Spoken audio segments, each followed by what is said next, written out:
సూడాన్లోని L ఫషర్ నగరంలో ఉన్న ఆసుపత్రిపై జరిగిన డ్రోన్ దాడిలో 70 మంది మృతి చెందగా 19 మందికి తీవ్ర గాయాలయ్యాయి. సూడాన్లో అంతర్యుద్ధం తీవ్ర రూపం దాల్చడంతో వరుస దాడి ఘటనలు చోటు చేసుకుంటున్నాయి. నార్త్ డార్ఫర్ ప్రావిన్స్ రాజధాని నగరం ఎల్ ఫషర్లోని సౌదీ టీచింగ్ మెటర్నల్ ఆసుపత్రిపై భారీ డ్రోన్ దాడి జరిగింది. రోగులతో పాటు వారికి తోడుగా ఉన్న 70 మంది మృత్యువాత పడ్డారు. రాపిడ్ సపోర్ట్ ఫోర్స్ కు చెందిన తిరుగుబాటుదారుల దాడిగా సూడాన్ ప్రభుత్వం ఆరోపిస్తుంది. ఉత్తర కొరియా మరోసారి దుందుడుకు వైఖరి ప్రదర్శించింది. సుదూర లక్ష్యాన్ని ఛేదించే క్రూయిజ్ క్షిపణిని పరీక్షించింది.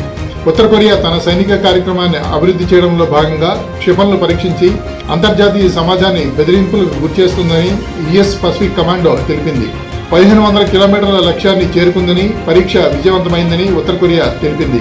ప్రాముఖ్యత కలిగిన వ్యూహాత్మక ఆయుధం ఇదని, శత్రుమోకలను నిరోధించే మరో ప్రభావవంతమైన ఆయుధం క్రూయిజ్ క్షిపణి అని ఉత్తర కొరియా ప్రభుత్వం పేర్కొంది.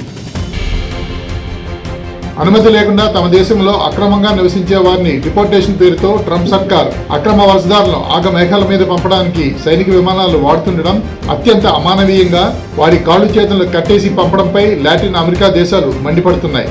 వలసదారులను అమెరికా ప్రభుత్వం నేరగాళ్లలా చూస్తోందంటూ మెక్సికో, కొలంబియా ప్రభుత్వాలు మండిపడ్డాయి. మాస్ డిపోర్టేషన్ కు మిలిటరీ యుద్ధ విమానాలు వాడడం ఇదే తొలిసారి. దేశంలో ఉమ్మడి పౌర స్మృతికి అమలు చేస్తున్న తొలి రాష్ట్రంగా ఉత్తరాఖండ్ నిలిచింది. నేటి నుంచి తమ రాష్ట్రంలో యూసీసీ అమల్లోకి రానుందని, అన్ని ఏర్పాట్లు పూర్తయ్యాయని ముఖ్యమంత్రి పుష్కర్ సింగ్ ధామీ ప్రకటించారు. పౌరులందరికీ సమానమైన హక్కులు, పెళ్లి, విడాకులు, ఆస్తుల వారసత్వం, వీలునామా రూపకల్పన వంటి అంశాలలో లింగ సమానత్వం ఉంటుంది. సహజీవనం చేస్తున్న వారికి ఇకపై రిజిస్ట్రేషన్ తప్పనిసరి. త్రివిధ దళాల కోసం ప్రివిలేజ్డ్ విల్ సౌకర్యాన్ని అందుబాటులోకి తీసుకొచ్చారు. అన్ని మతాలకు చెందిన స్త్రీ పురుషులకు ఒకేలా కనీస వివాహ వయస్సు, అన్ని మతాలలోనూ బహుభార్యత్వం నిషేధం అమల్లోకి వస్తుంది. కేంద్ర హోంమంత్రి అమిత్ షా మహాకుంభమేళాలో నేడు పాల్గొన్నారు. మహాకుంభమేళా 144 సంవత్సరాలకు ఒకసారి వస్తుందని, సామరస్యం, ఐక్యత సందేశాన్ని మహాకుంభమేళా ఇస్తుందని అమిత్ షా అన్నారు. ముఖ్యంగా యువతకు మహాకుంభమేళాలో హాజరు కావాలని షా కోరారు. అనంతరం అఖారా సాధువులను ఆయన కలిశారు. ఇప్పటివరకు 15 కోట్ల మంది భక్తులు పవిత్ర స్నానాలు ఆచరించారు. 2019లో సాక్షి పత్రిక తనపై అసత్య ఆరోపణలు చేసిందని మంత్రి నారా లోకేష్ తెలిపారు. అప్పుడే వారికి లీగల్ నోటీసులు జారీ చేసినట్లు ఆయన చెప్పారు. సాక్షిపై పరువు నష్టం కేసులో విశాఖ కోర్టుకు నేడు ఆయన హాజరయ్యారు. కేసు విచారణ ఫిబ్రవరి 28కి వాయిదా పడింది. కోర్టుకు హాజరైన అనంతరం లోకేష్ మాట్లాడుతూ, దావాస్ పెట్టుబడులు మన రాష్ట్రానికి పరిశ్రమలు వెల్లువెత్తున్నాయని ఆయన అన్నారు. గత ప్రభుత్వంలో అమర్రాజా లాంటి పరిశ్రమలు తెలంగాణకు తల్లిపోయిందని, అలాగే రెడ్ బుక్ లో చేరిన వారిని వదిలే ప్రసక్తే లేదని ఆయన తెలిపారు. విజయసాయిరెడ్డి ఎన్ని రాజీనామాలు చేసినా అతన్ని వదలబోమని, చంద్రబాబు తనకిచ్చిన బాధ్యతలను నెరవేర్చడానికి అహర్నిశలు కృషి చేస్తానని ఆయన చెప్పారు. సుప్రీంకోర్టులో వైఎస్ జగన్ కు భారీ ఊరట లభించింది. సిబిఐ కేసులో వైఎస్ జగన్ బెయిల్ రద్దు మరియు కేసును వేరే రాష్ట్రానికి బదిలీ చేయాలని కోరుతూ రఘురామకృష్ణరాజు దాఖలు చేసిన పిటిషన్ను సుప్రీంకోర్టు నేడు తోసిపుచ్చింది. బెయిల్ రద్దు కారణాలు ఏమీ లేవని, అలాంటప్పుడు రద్దు అవసరమే లేదని సుప్రీంకోర్టు పేర్కొంది. కేసులను వేరే రాష్ట్రానికి బదిలీ చేయలేమని ధర్మాసనం పేర్కొంది.